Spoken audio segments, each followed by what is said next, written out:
Welcome back everybody to Neutrality Studies. Selamat datang kembali semuanya di Neutrality Studies.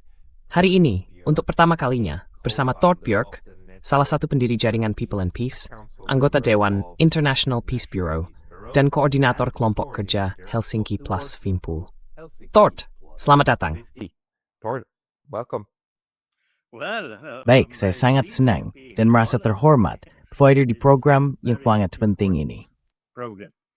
Well, you are a activist. Anda adalah seorang aktivis, dan selama bertahun-tahun, Anda telah menjadi aktivis perdamaian di Swedia dan juga di Skandinavia secara lebih luas.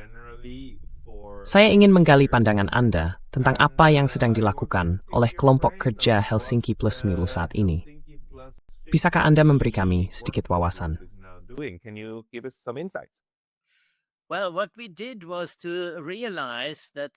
Yang kami lakukan adalah menyadari bahwa peringatan 50 tahun Akta Final Helsinki memiliki arti global. Intinya, pada tahun 1975, semua pemimpin negara yang saling berhadapan saat itu, termasuk Turki dan Siprus, yang setahun sebelumnya masih berperang satu sama lain, bisa bersatu menyambut seruan untuk detente atau pelonggaran ketegangan. Namun bukan hanya detente, bukan hanya apa yang dalam akta final disebut keamanan yang tak terpisahkan, melainkan juga kerjasama ekonomi, lingkungan, dan budaya, serta hak asasi manusia tanpa standar ganda. Jadi ini semacam pembukaan bagi periode yang sangat panjang untuk membuka kerjasama antar gerakan, gerakan perdamaian rakyat secara massal, dan gerakan hak asasi manusia secara massal. Yeah, and just to set this into Ya, dan untuk menempatkan ini dalam konteksnya, Undang-Undang Final Helsinki tahun 1975 ditandatangani setelah 5 hampir 6 tahun perundingan terus-menerus untuk sebuah konferensi mengenai keamanan dan kerjasama. CSCE itu sebenarnya gagasan Uni Soviet di Moskwa yang meneruskan permintaan itu kepada Finlandia. Finlandia lalu mengirimkan undangan, dan setelah 5 tahun perundingan, semua pihak dari Amerika Serikat dan Kanada hingga, saya rasa, bahkan Mongolia, menjadi bagian dari Undang-Undang Final Helsinki. Sekitar 50 negara kemudian menandatangani prinsip-prinsip dasar hidup berdampingan secara damai pada dasarnya.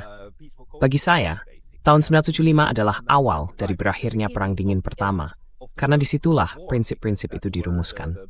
Sekarang, bagaimana menilai sekitar 50 tahun kemudian perkembangan CSCE ini? Karena Anda tahu, ada keberhasilan lain, seperti ingin lembaganya menjadi organisasi untuk keamanan dan kerjasama di Eropa. OSCE membuat proses ini bersifat permanen. Bagaimana pandangan Anda? What's your take? Ya, prosesnya melalui berbagai tahap. Yang bisa kita lihat adalah tahap-tahap awal yang berhasil. Meskipun ada kritik yang sangat kuat di Eropa Timur, terutama dari mereka yang menentang kekuasaan Uni Soviet atas Eropa Tengah dan Timur saat itu, mereka sangat menentangnya. Mereka mengira ini hanya akan membantu Uni Soviet menegaskan bahwa perbatasan harus diakui sebagaimana adanya. Namun, yang terjadi justru sama sekali berbeda ketika kelompok Helsinki Moskwa mulai dibentuk oleh Sakharov dan yang lainnya pada tahun 1976. Ini membuka hubungan yang sangat dinamis antara gerakan massa rakyat, gerakan perdamaian, misalnya gerakan pelucutan senjata nuklir Eropa, dan kelompok-kelompok pembangkang di Eropa Tengah dan Timur.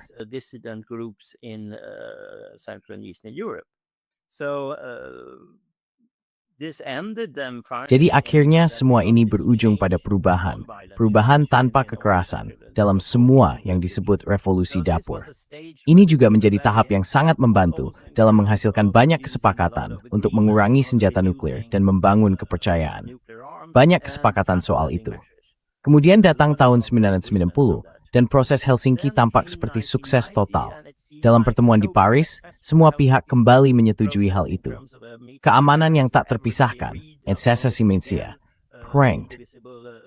The Davent number US Piet Reframenback et Semuwalderhausingi, in the Thipswiksmo, memiliki sebuah klausul, Tephuismawa, Gomitipui out it thastink. Claiming that the UN Commission for Europe was very important. With other words,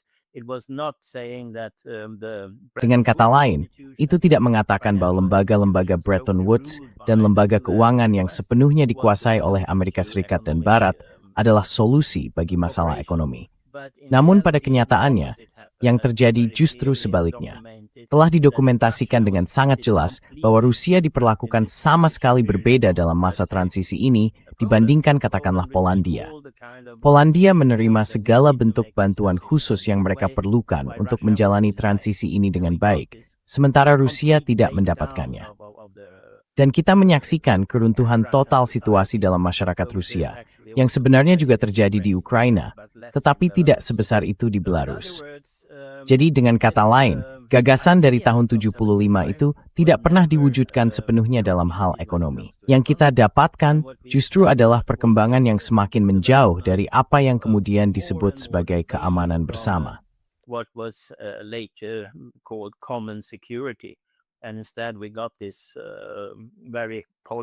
Sebaliknya, yang kita dapat justru polarisasi besar dalam semua isu, ekonomi, militer, dan sebagainya.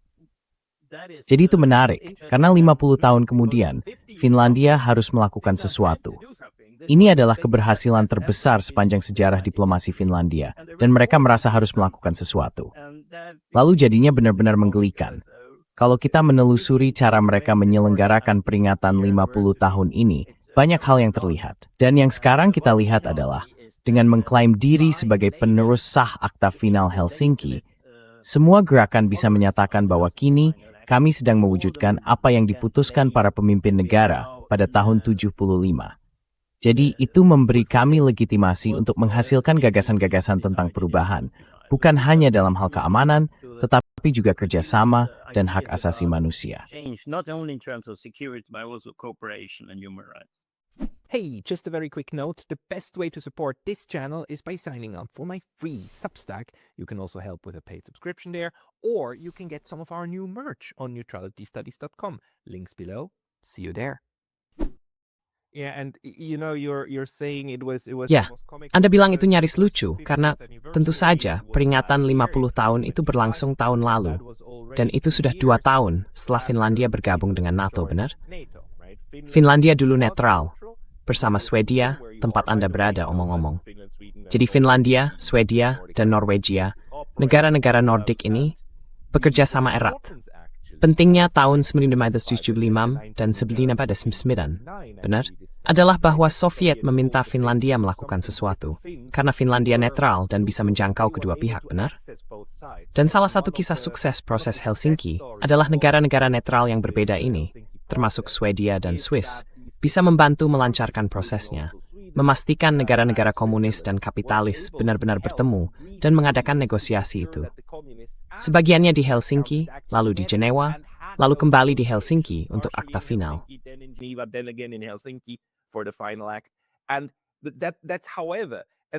Namun, itu pola pikir yang sangat-sangat berbeda dari yang kemudian berkembang pada awal tahun 2000-an. Finlandia mula-mula mengubah definisi netralitasnya menjadi non-blok. Lalu setelah 2022, Finlandia sepenuhnya meninggalkannya, mengajukan diri ke NATO, masuk, dan sekarang menjadi anggota aliansi yang bangga, dengan pangkalan-pangkalan AS, 17 pangkalan AS. Bahkan baru-baru ini ada kesepakatan bahwa Amerika Serikat dapat menempatkan senjata nuklir. Maksud saya, arahnya benar-benar berbalik total. Jadi, dengan ingatan bahwa Finlandia pernah netral dan sangat berhasil sebagai negara netral, bagaimana itu diterima tahun lalu?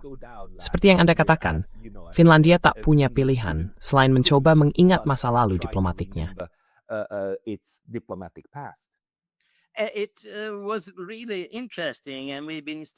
Itu benar-benar menarik, dan kami telah mempelajarinya dengan sangat rinci, mengikuti setiap langkah tentang bagaimana mereka mempersiapkannya, apa yang dikatakan, dan sebagainya.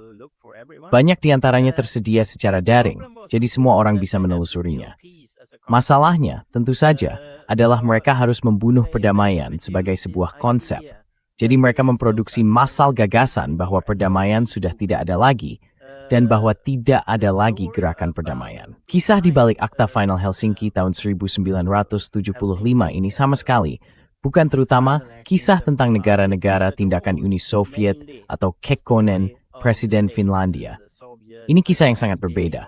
Ini adalah kisah bahwa gerakan perdamaian Finlandia benar-benar unik di seluruh dunia barat. Is totally unique in all the Western world. It was the only place where more what can be Itulah satu-satunya tempat di mana organisasi-organisasi pasifis borjuis, bisa dibilang begitu, bergabung dengan komite-komite perdamaian. Satu-satunya tempat di bumi di mana hal itu bisa terjadi dan sudah berkembang sejak tahun 1940-an. Itu memungkinkan komite perdamaian memiliki kantor pusat dunia di Helsinki. Itu juga memungkinkan diadakannya festival mahasiswa dan pemuda yang sejak akhir tahun 1940-an telah berlangsung di banyak tempat di dunia. Untuk pertama kalinya, festival itu diadakan di Wina, di barat. Namun pada tahun 1961, festival itu berlangsung di Helsinki. Festival itu diserang begitu keras oleh para aktivis sayap kanan, sehingga Presiden Kekkonen bisa menghadiri kegiatan-kegiatan budaya festival ini. Hal itu memicu ledakan minat masyarakat untuk membangun perkumpulan-perkumpulan persahabatan.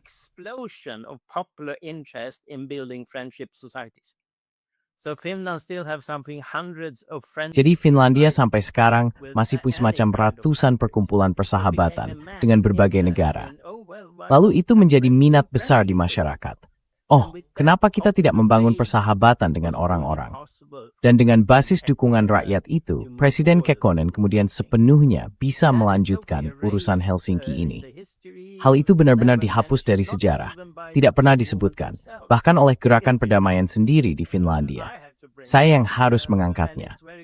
Dan itu sangat jelas ketika Anda melihat foto-foto aksi perdamaian bahkan sekarang. Ya, Anda melihat simbol-simbolnya, kaum pasifis, kaum anti-imperialis, dan kaum militeris. Anda tahu, berdiri di sana, berdampingan.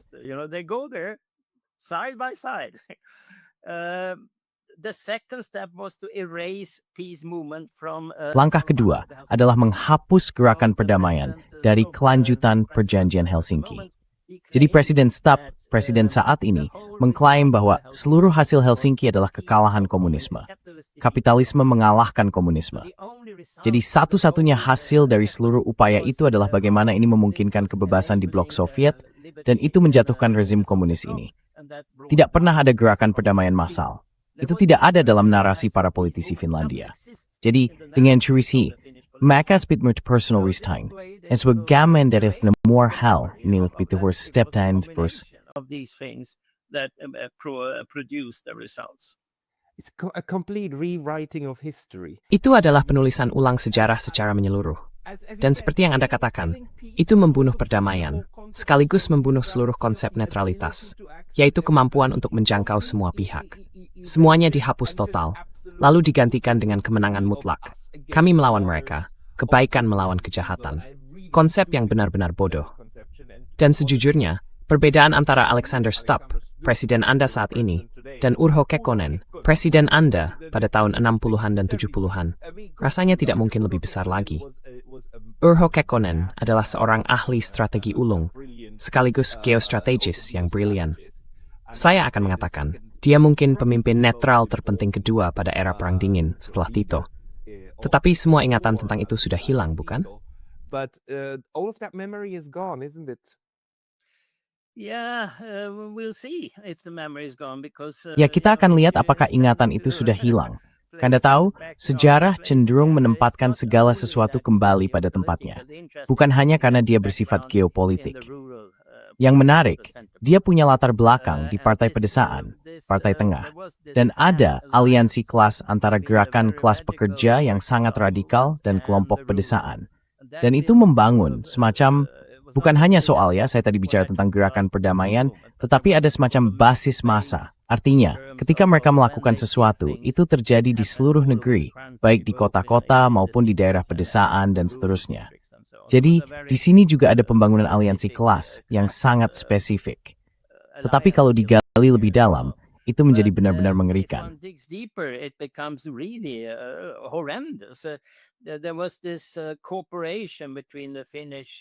Ada kerjasama antara para penyelenggara resmi dari Finlandia dan sebuah lembaga yang disebut Jaringan Memori dan Solidaritas Eropa atau semacam itu.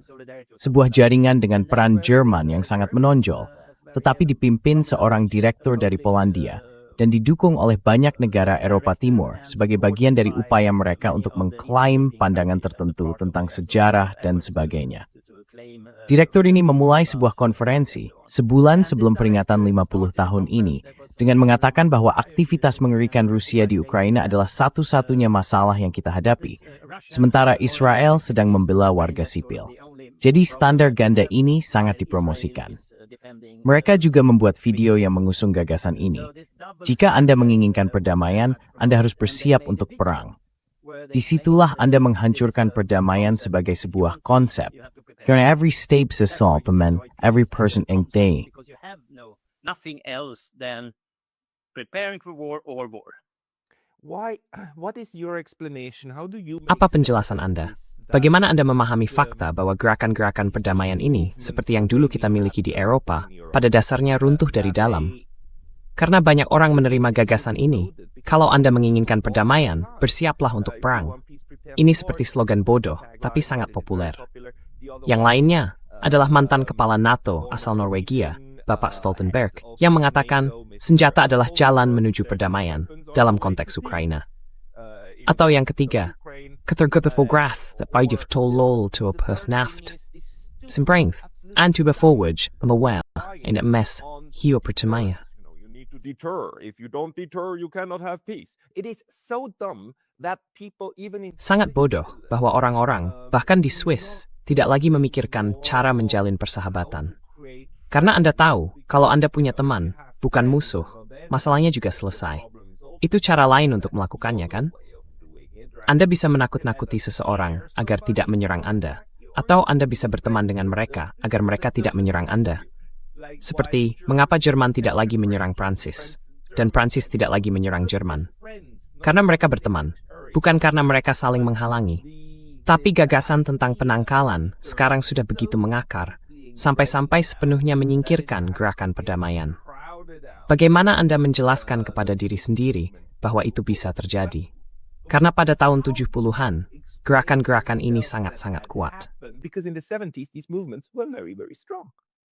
I think it's very simple. Menurut saya, ini sangat sederhana. Gerakan-gerakan ini merupakan bagian dari mobilisasi kelas menengah yang disebut gerakan sosial baru. Semuanya kemudian menjadi lebih profesional, termasuk gerakan saya sendiri, yang terutama adalah gerakan lingkungan. Hal yang sama juga terjadi pada gerakan solidaritas. Artinya, mereka menjadi terspesialisasi. Mereka perlu menggunakan modal manusia mereka, begitu istilahnya, dan menjadi spesialis di bidang keamanan. Yaudah ini, dan ini bertorsterkan gereja main. Nugnau sama use harus membataskan kehidupan manusia, ekonomi, dan sebagainya, hak asasi manusia, dan sebagainya, yang tercakup dalam Akta Final Helsinki. Which are included in the Helsinki Final Act, but they lost that capacity and went. Namun mereka kehilangan kapasitas itu, lalu masuk ke situasi yang sangat berpikiran sempit, sehingga mereka tidak mampu menangani persoalan-persoalan hari ini. Hal yang sama juga terjadi pada lingkungan. Gerakan lingkungan terpecah, dan tiba-tiba kita punya gerakan iklim. Lalu sebenarnya kita tidak punya gerakan iklim. Yang ada hanya gerakan masa depan bebas bahan bakar fosil. Padahal itu sama sekali bukan seluruh persoalan iklim. Karena ini memang persoalan Ford before pertanyaan ingin mindesnya. Menguraikan ini menjadi terspesialisasi. Dan mereka pentingin dat segur top stelas the su laidu. Any kind of interest in the other issues. Can I dig into this a little bit more because this is a very interesting. Boleh saya gali ini sedikit lebih dalam? Karena sebenarnya ini penjelasan yang sangat menarik. Jadi, apakah ini soal spesialisasi dalam arti pemecahan itu? Berbagai organisasi ini lalu merasa perlu punya ceruk kecil mereka sendiri yang membuat mereka jadi buta, atau justru dorongan untuk menjadi lebih profesional. Kita harus lebih profesional. Kita harus punya brosur yang mengilap. Kita perlu mendapatkan lebih banyak anggota. Kita harus punya lebih banyak dana. Nonius handik matusis. It's a day medid that Murikama and Brod. And that then made them docile. I mean, which one is more important, or is it both? Maksud saya, mana yang lebih penting? Keduanya. Ini kombinasi. Artinya, para idealis yang masih ada, itu selalu merujuk ke tahun 1990-an. Di Swedia, mereka senang merujuk pada gerakan menentang Perang Vietnam, karena saat itu mereka menurut mereka sendiri sangat berhasil. Mereka hidup di masa lalu, dan itu sangat berkaitan dengan profesionalisasi ini. Jadi, Anda tidak menggali isu-isu yang lebih sulit saat ini. Tapi saya sama sekali tidak berpikir gerakan perdamaian melakukan itu. Justru sebaliknya, disitulah penyatuan berbagai gerakan sekarang mulai tumbuh. Jadi saya merasa kita berada pada tahap yang sangat baru dalam gerakan perdamaian, di mana kita bisa maju. Salah satu isu di sini adalah bagaimana kita bisa dibantu dengan melihat Helsinki, dan bagaimana kita bisa menindaklanjutinya, karena para politikus sudah benar-benar hilang. Di Swedia, begitu juga di Finlandia, dan semua negara Nordik, setiap partai parlemen sepenuhnya mendukung peningkatan anggaran militer dan masuk ke dalam seluruh skema NATO ini. Dan seterusnya.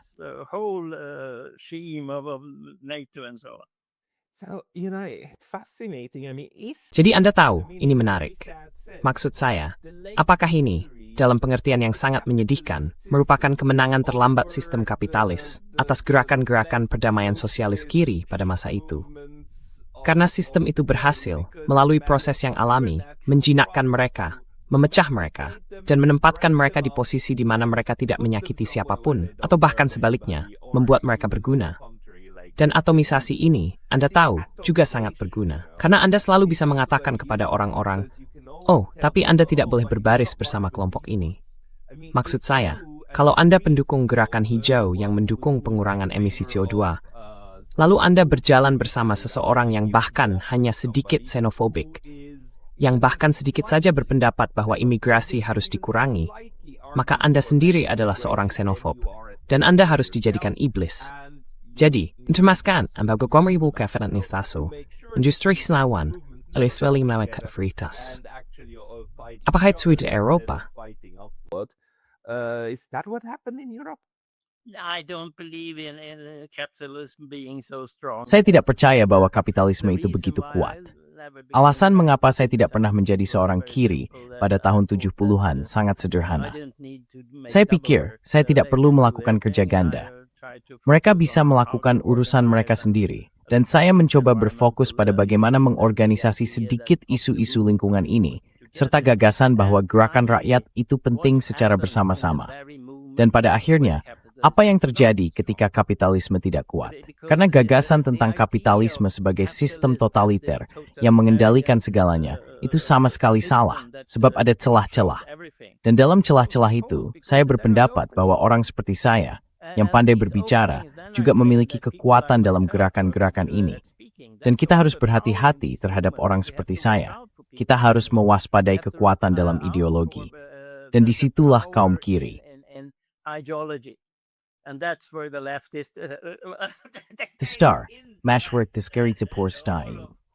So with other words, I think it's Jadi, dengan kata lain, menurut saya, kita tidak bisa hanya menyalahkan sistem. Kita harus melihat bagaimana kita berhubungan dengan kehidupan sehari-hari.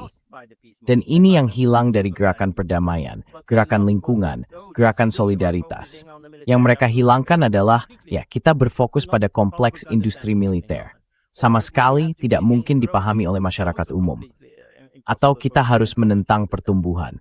Itu juga sama sekali tidak mungkin dipahami oleh masyarakat umum. Jadi, Anda menciptakan banyak pemahaman yang semacam terkotak-kotak. Bukan karena kapitalisme, itu karena sulit mengubah masyarakat. Sesederhana itu. Dan hal yang menarik sekarang adalah, sejauh yang saya tahu sistem ini sedang runtuh dari dalam. Semua dinding pemisah antar isu itu dihancurkan oleh sistem itu sendiri. Namun, gerakan-gerakan itu masih percaya bahwa pemisah-pemisah itu ada hal tidak. Jadi sekarang, aim itu dat tahap toward a con untuk berapa. Seperti seperti ini scary lah. of starting to wonder what civilization do we want? So, in what sense is the system? Jadi, dalam arti apa sistem ini membongkar dinding-dinding yang sebelumnya justru dibangunnya sendiri? Maksud Anda, soal seperti pertahanan menyeluruh dan bahwa segala sesuatu adalah perang. Jadi sebenarnya sistem itu sekarang berpendapat bahwa semua orang harus peduli pada segala hal? Atau apa yang Anda maksud? Everything, or what are you referring to? Well, let's take an example. The public, we have this NATO. Baik, mari kita ambil satu contoh. baru-baru ini pada bulan Mei, kami mengadakan pertemuan para menteri luar negeri NATO di Helsingborg, Swedia. Dan laporan layanan publik tentang pertemuan itu, apa beritanya? Mereka bilang sebenarnya tidak terjadi apa-apa. Satu-satunya yang terjadi adalah kami tidak dipukuli oleh Amerika Serikat. Itu dianggap sukses besar, bahwa tidak terjadi apa-apa. Yang terjadi adalah Swedia membuat perjanjian teknis dengan Amerika Serikat. Infrastruktur kaitannya dengan urusan militer, dengan keamanan. Ningkatlis, lander seluruh sistem, wiskis sekaigas giti raman yang berpusat tuasidis jatskal with the ming, afen. Security separated from economy or whatever. And it's extremely clear now what happens with Dan sekarang sangat jelas apa yang terjadi dengan seluruh NATO 3.0, NATO yang baru, ketika kita sepenuhnya diintegrasikan dan Eropa dijadikan jalur produksi bagi NATO di bawah kendali Amerika Serikat. Dan ini bukan hanya soal NATO, ini soal seluruh dorongan teknologi yang membuat kita bergantung pada monopoli teknologi Amerika Serikat serta monopoli energi yang sedang diupayakan Amerika Serikat. Dan ini terlihat dalam hal-hal seperti Pax Silica, yaitu perjanjian yang Swedia termasuk salah satu negara pertama yang menandatanganinya. Perjanjian itu menyatakan bahwa mineral-mineral kritis yang kita miliki, kita punya cadangan terbesar di seluruh Uni Eropa. Kita punya banyak uranium dengan cadangan terbesar. Kita juga punya banyak lokasi yang baik untuk menempatkan pusat-pusat komputer dan sebagainya. good places for putting computer centers and so on. And we are wanting to be part. Dan kami ingin menjadi bagian dari pengembangan strategis hal-hal ini di tangan Amerika Serikat. Ini tampaknya berlawanan dengan Uni Eropa, yang juga ingin memiliki otonomi strategis di bidang ini, karena ini sangat penting bagi masa depan ekonomi. Namun belakangan ini, Uni Eropa juga menandatangani surat kematiannya sendiri, dalam hal kemungkinan apapun untuk memiliki otonomi strategis ketika menyangkut teknologi dan pengembangan ekonomi. Mereka menghancurkan segalanya. Ini yang jadi, Kernlinggoren menyadari hal ini. Lalu, di seluruh Swedia, literally protes terhadap penambahan uranium, serta kaitan tipu Ukraina hantal Thordnoller. And the nuclear power terror. So there have been manifestations in 4 cities. Jadi, telah terjadi aksi massa di 4 kota. Gerakan perdamaian sama sekali tidak memahami isu ini. Mereka tidak mau bekerja sama. Jadi, dengan kata lain, kita menghadapi isu-isu yang melampaui isu tunggal. Dan ini terus bergerak maju. Disitulah muncul kemungkinan untuk membuka jalan bagi satu gerakan, bukan gerakan dengan berbagai aspek yang terpisah, bukan gerakan perdamaian di sini dan gerakan lingkungan di sana. Kita memiliki satu gerakan rakyat yang harus menghadapi tahap baru dalam masyarakat ini, dalam cara tatanan dunia di organisasi. Salah satu aspek yang khas adalah ini. Dulu, Anda bisa memisahkan kebijakan luar negeri dari kebijakan dalam negeri. Sekarang Anda tidak bisa lagi.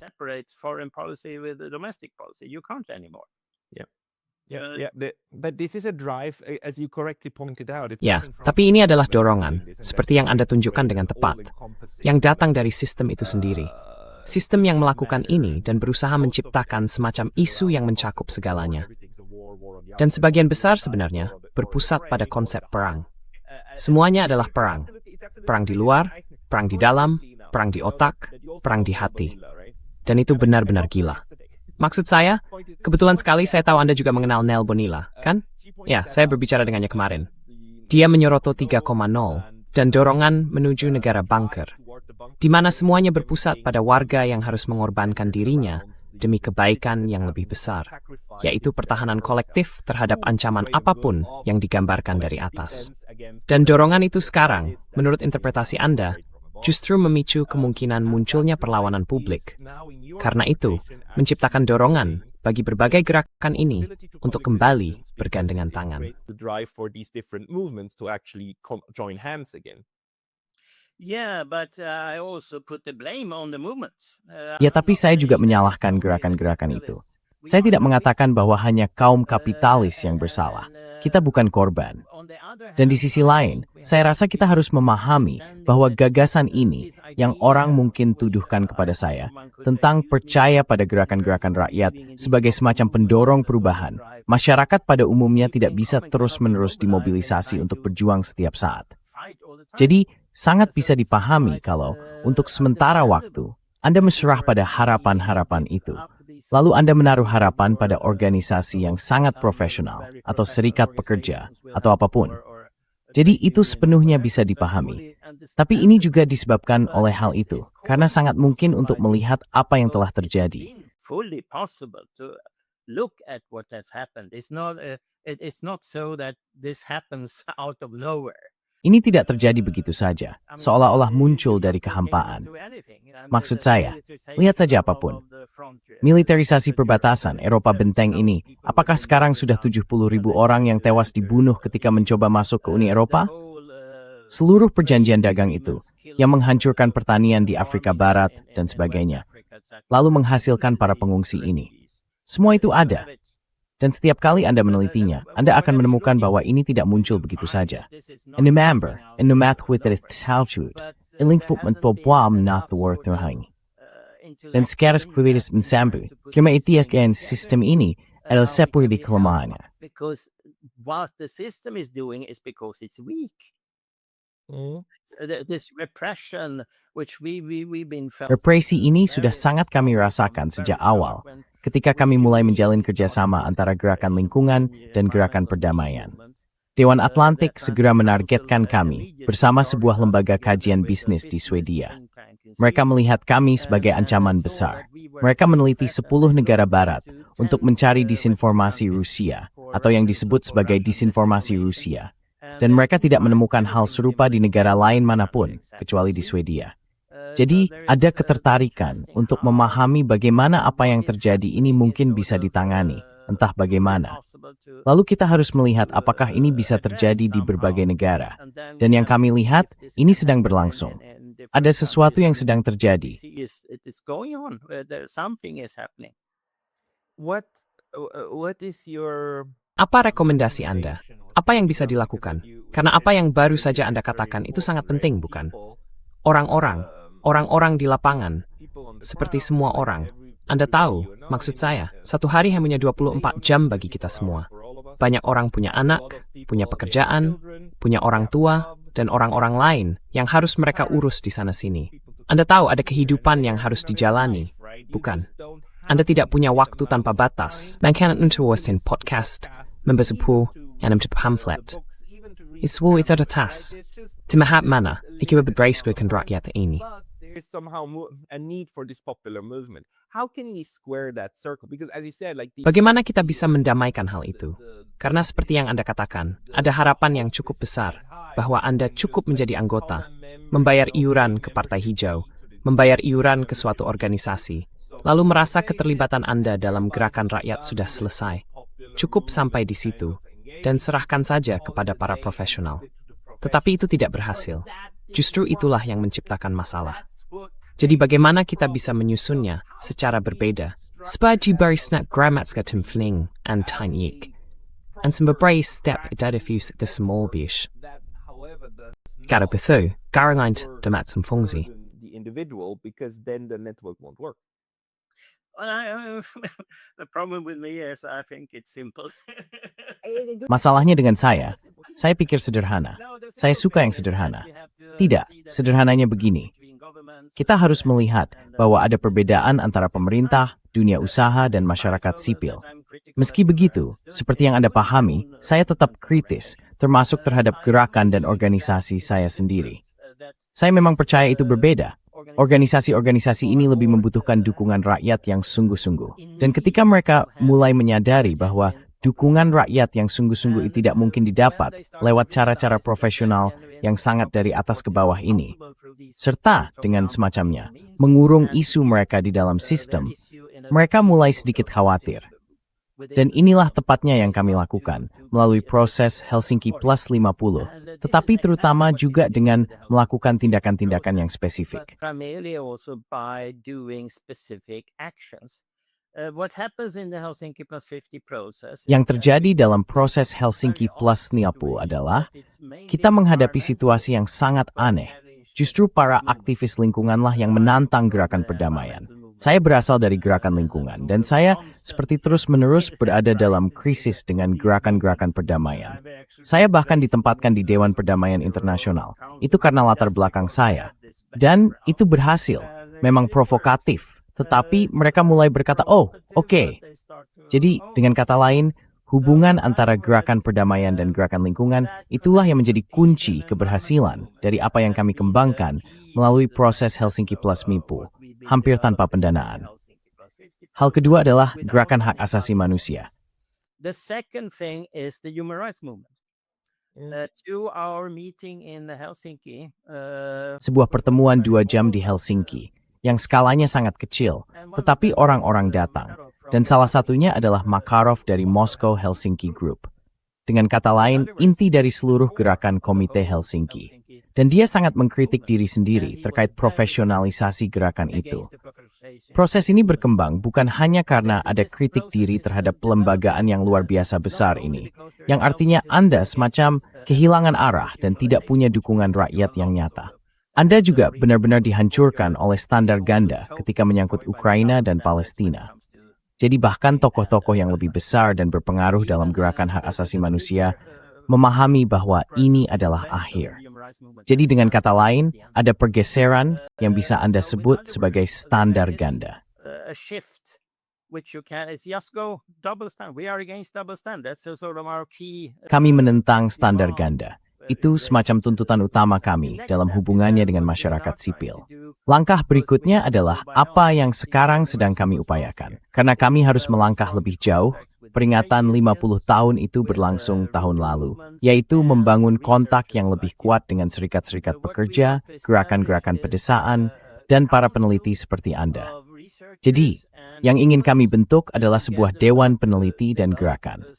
Bersama-sama, mereka mulai mengembangkan kajian, penelitian, dan sebagainya untuk membangun hubungan ini dengan gerakan-gerakan tersebut. Bukan Anda tahu, mengandalkan YouTuber individual yang hebat, yang dikenal semua orang, dan punya audiens jauh lebih besar daripada kami. Namun bagaimanapun, kombinasi itu mulai mengembangkan tema-tema tertentu.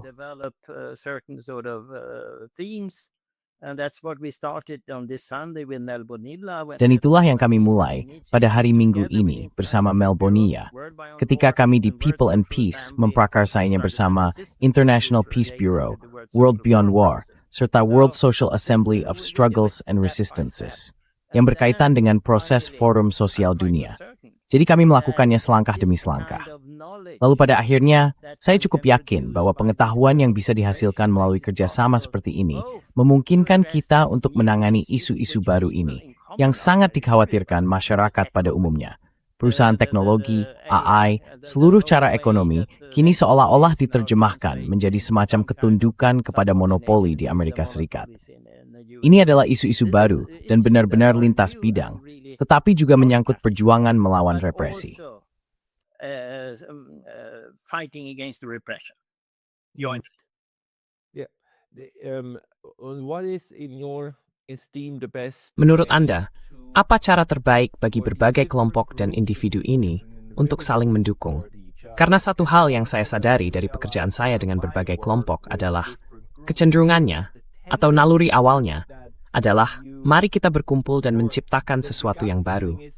Lalu yang terjadi, alih-alih saling menyelesaikan masalah, Anda justru menciptakan tantangan organisasi yang baru. Dan itu menyita lebih banyak waktu daripada masalah yang berhasil diselesaikan.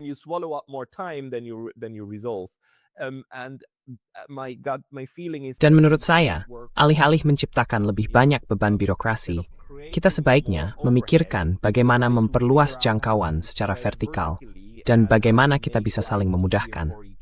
Dengan saya mengundang Anda di kanal saya bisa membantu menyebarkan pesan Anda dan Anda mendapatkan sesuatu dan seterusnya. Kita tidak harus membuat forum bersama untuk segala hal.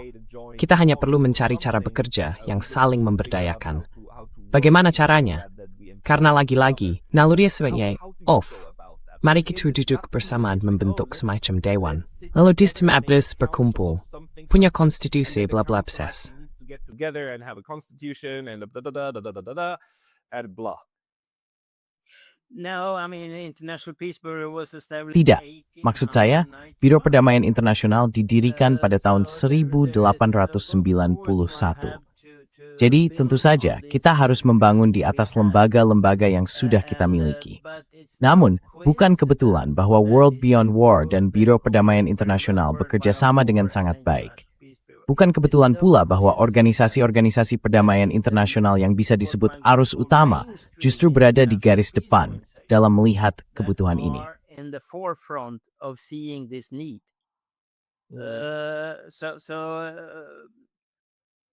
Institusi masih penting, begitu maksud Anda?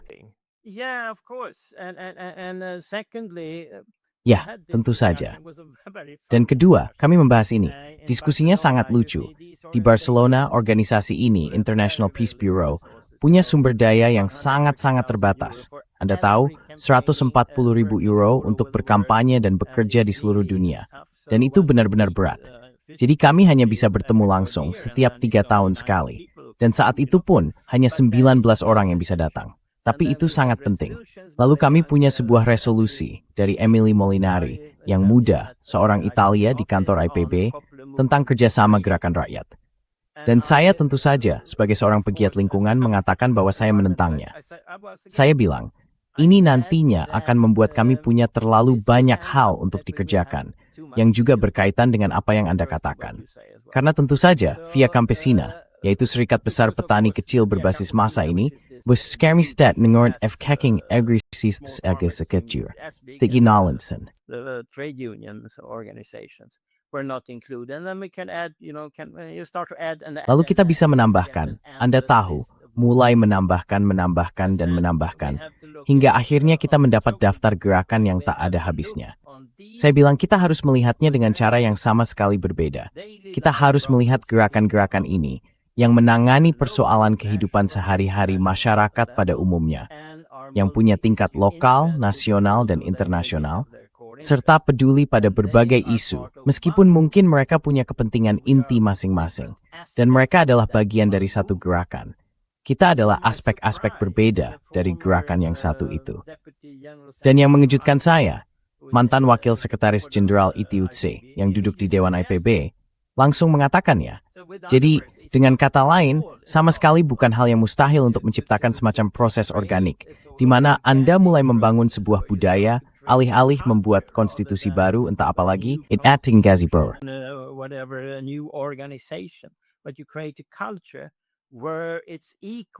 Namun, Anda menciptakan budaya di mana seseorang menulis surat kecil kepada redaksi tentang keamanan bersama-sama pentingnya dengan memperkenalkan Nel Bonilla sebagai analis hebat terbaru.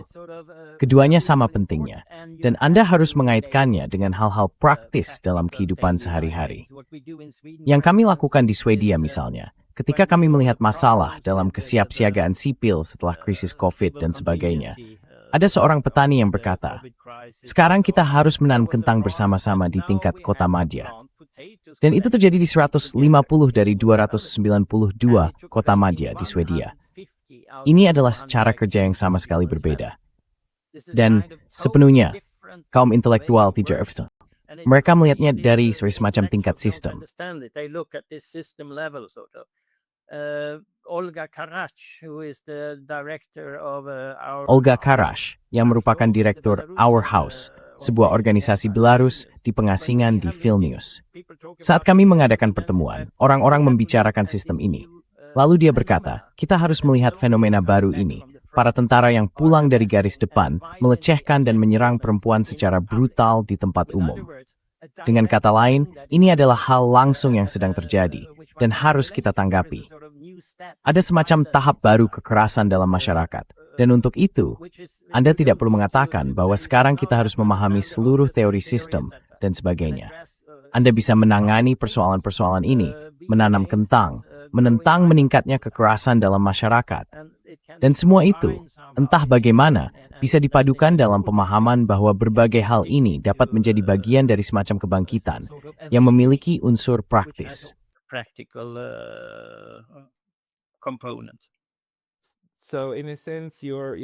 Jadi, dalam arti tertentu, Anda berpendapat bahwa perhatian lebih perlu diberikan pada gejalanya, alih-alih terus-menerus mencoba mengarah ke teori sistem yang mendasari atau yang lebih menyeluruh tentang hal itu. Maksudnya, lihat saja apa yang sedang terjadi. Lalu coba gali lebih dalam apa yang mendorong orang melakukan sesuatu. What motivates people to do things? And of course, you have to do this. Both, yes. Siguro, charustam ini. Kepiwi starter, kami semua merembers bersifat eklektik. Saya tidak menayatambau, ini adalah kerangka ideologis utama yang harus kita semua jalani.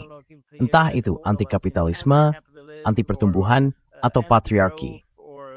Ada berbagai macam motivasi ideologi. That there are different sort of ideological motivations. True, but a movement also has to move. Benar, tetapi sebuah gerakan juga harus bergerak, entah bagaimana caranya. Dan pertanyaannya, bagaimana melakukannya tanpa kepemimpinan pusat, bukan?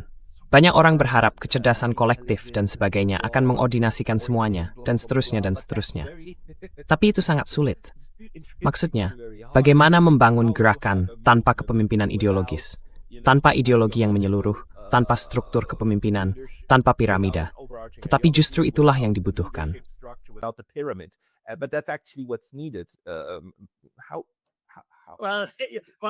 Sekali lagi, our berjuang your fixed strength towards that susi untuk sebuah hal.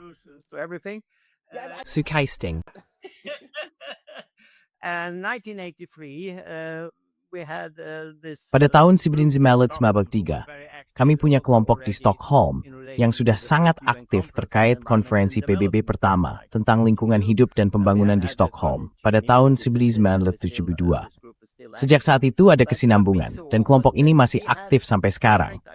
Namun yang kami lihat adalah, kami punya gagasan-gagasan yang sangat baik tentang mengubah kebijakan negara, tatanan dunia, dan sebagainya. Tetapi kami tidak percaya bahwa negara atau mekanisme pasar bisa membantu. Yang diperlukan adalah gerakan rakyat. Dan sejak itu, kami mengembangkan hal ini dengan sangat jelas. Kami mendefinisikan gerakan rakyat sebagai gabungan antara berusaha menjalani hidup sesuai dengan apa yang Anda serukan dan berusaha mengubah masyarakat. Yang tentu saja mustahil. Namun justru itulah inti mengapa gerakan terus berkembang sepanjang waktu. Itulah dinamika di dalamnya. Yuvenality with dynamic masyarakat, ending berauthoritaal. Dalam membangun institusi.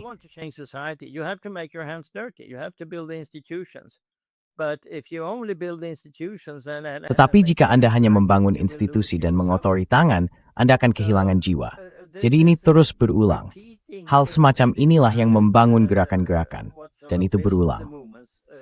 Lalu hal kedua yang kami lakukan adalah menganalisis secara empiris semua gerakan rakyat global selama 2.500 tahun terakhir, lalu menulis buku tentang itu. Teman saya, Jan Miklund, yang melakukannya. Tentu saja, ini sangat berlawanan dengan kalangan akademisi yang membenci upaya-upaya seperti ini, karena mereka ingin semuanya masuk ke dalam kotak-kotak yang rapi dan bagus, tahu kan? Jadi ini sama sekali tidak bisa dipahami oleh para akademisi. Tetapi tentu saja, beberapa gerakan menjadikannya sebagai kelompok-kelompok studi. Namun kami tidak pernah berhasil mendapatkan penerbitan biasa untuk menerbitkannya. Ini diterbitkan sesuai permintaan. Nivhamis membuat semi cukup kuat. It's yang terjadi, supaya kursus forward berksesai stall, mereka mengzil kami.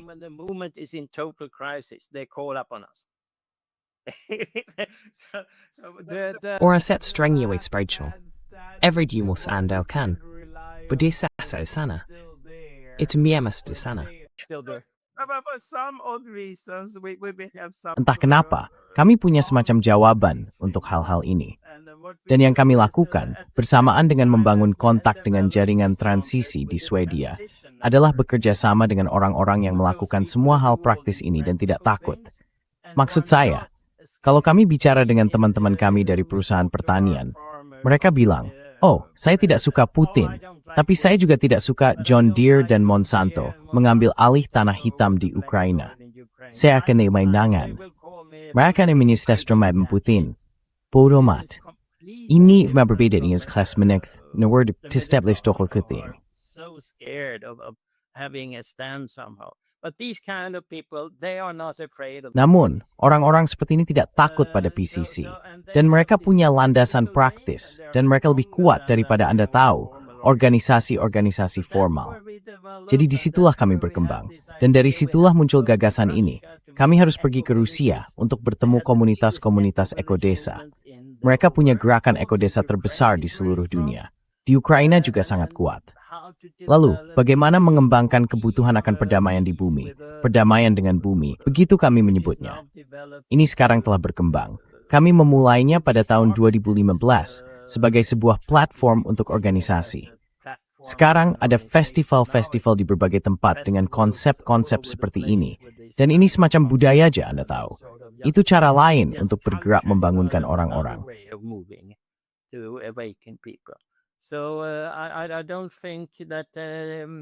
Jadi, saya tidak berpikir bahwa kalau kita menemukan semacam inti persoalannya, itu bukan soal menentang institusi atau mendukungnya. Ini soal dinamika dari seluruh kebangkitan dan pengorganisasian yang sekarang mungkin terjadi. Kadang-kadang Anda benar-benar dibuat bertanya-tanya. Tapi saya pikir mereka lemah. Mereka tidak mampu. Mereka tidak lagi menciptakan hegemoni. Dan Nelbonia menurut saya sangat penting dalam menganalisis ini, dalam arti menunjukkan bahwa kompetensi tidak lagi menarik dalam politik dan banyak hal lainnya. Karena kalau begitu, Anda harus memberikan hasil. Para pemimpin puncak harus kompeten dalam membangun jaringan dengan elit lain di negara-negara lain, yang ia sebut sebagai elit transatlantik. What she calls the transatlantic elite. And that sort of understanding of Dan pemahaman semacam itu bahwa tidak ada rencana besar, tidak ada satu aktor yang mengendalikan semuanya, tetapi ada semacam jejaring yang berlangsung. Persis seperti yang terjadi dengan rezim perdagangan bebas dan privatisasi, pintu putar itu. Namun juga, seperti yang saya sendiri sudah analisis pada tahun 1990-an di LSM-LSM, prosesnya sama. Kepemimpinan puncak LSM, Organisasi Hak Asasi Manusia, organisasi perdamaian besar yang sudah masterplan. Ada perbedaan kesamaan di form berpimpin organisasi masyarakat sipil lain dan dari partai politik, dan persaingan basis mereka sendiri.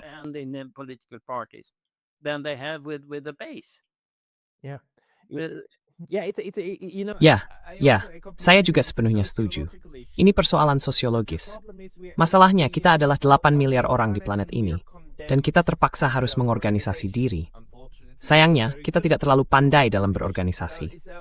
Lalu ada jaringan-jaringan ini, kelompok-kelompok ini, dan sebagainya yang bertemu. Dan tentu saja, elit uang punya lebih banyak kepentingan bersama daripada orang-orang kelas menengah dan kelas bawah. Jadi itu wajar. Lalu mereka mulai melakukan berbagai hal. Tapi, dalam satu pengertian, penawar bagi militerisasi dan peracunan planet ini bukanlah terlalu fokus pada mengapa ini terjadi, dan bahwa semuanya buruk, lalu terlalu banyak berpikir. Yang penting adalah berusaha melakukan sesuatu dan langsung melakukannya. Dan dalam satu pengertian, seperti yang Anda katakan, Anda tidak bisa hanya melakukan satu hal. Maksud saya, Anda terus-menerus perlu melakukan keduanya, bukan? Berpikir dan bekerja. Jadi sangat saya, pengifransiskan Fransi Benedictine itu. Od labora, labora. Anda harus melakukan keduanya. Pray and work. You got to do both. Ya. Dan hal yang sama, kita harus melakukan perlawanan sekaligus membangun solusi yang konstruktif. Dan yang saat ini sangat kurang adalah solusi-solusi konstruktif itu. Itulah sebabnya saya berbicara tentang menanam kentang atau membangun persahabatan di antara Timur, Barat, dan Selatan, juga membangun persahabatan antara Ukraina, Rusia, dan sebagainya. Jadi, pendekatan seperti ini yang sebenarnya sangat merupakan konsep gantian, yaitu perlawanan total terhadap kaum imperialis, tetapi juga membangun cara kita sendiri dalam melakukan berbagai hal. Jadi itulah yang sekarang kami lakukan dengan konsep perdamaian di bumi, perdamaian dengan bumi ini. Kami juga berusaha maju dalam hal solusi-solusi konstruktif. I like that very much. Thank you for very practical. Saya sangat menyukai itu. Terima kasih juga atas nasihat yang sangat praktis. Seperti tidak masalah, tanam kentang, buat organisasi persahabatan. Maksud saya, apapun itu, selama Anda cukup yakin bahwa setidaknya itu tidak merugikan, bukan langkah mundur, melainkan benar-benar langkah maju. Anda tidak perlu sempurna. Anda tidak perlu sudah menemukan semua jawabannya. Kurang lebih, ukur sedikit saja.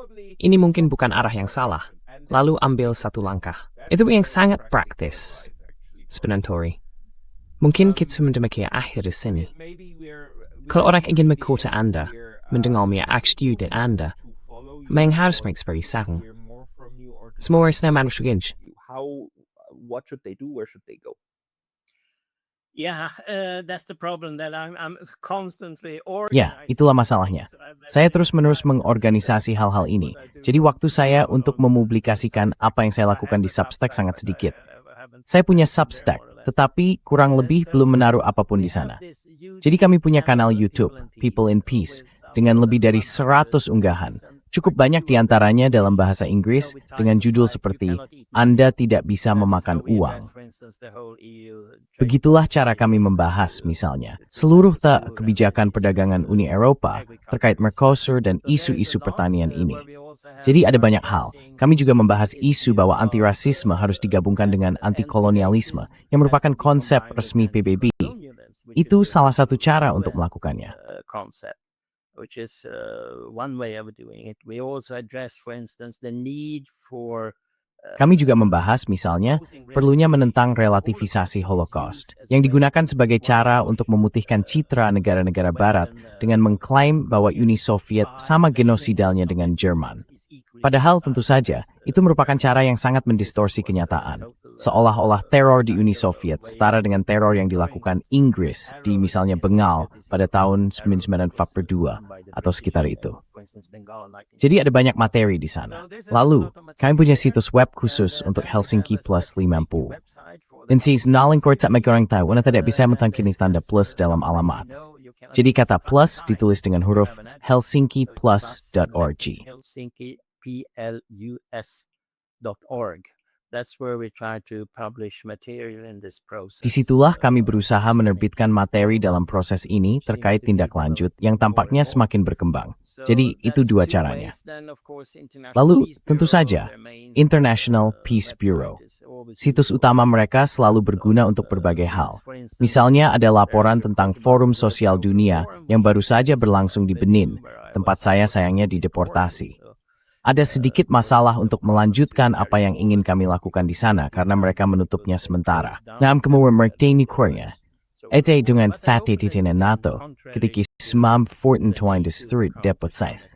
All international delegates were deported. So, Termasuk kala IPB Senkona. Yeah. so with other words, Ya, jadi dengan kata lain, IPB Helsinki Plus 50 dan kanal YouTube People's MP ini adalah beberapa cara untuk melakukannya. Mudah-mudahan ke depannya saya mungkin akan menaruh lebih banyak tulisan di Substack. Saya punya ini, ya lucu juga. Saya membuatnya pada tahun 1998, kritik terhadap keseluruhan sistem LSM. Dan setiap minggu orang mencarinya. Saya mendapatinya dari kalangan akademik. Orang-orang mengkajinya dari berbagai penjuru dunia, dari Arab, Malaysia, atau Lidini pun. Jadi temanya kritik terhadap LSM Itseminis kabar brace. Karena tidak ada yang berarti dari jenis kritik juga oleh Musk dan orang-orang semit-seming.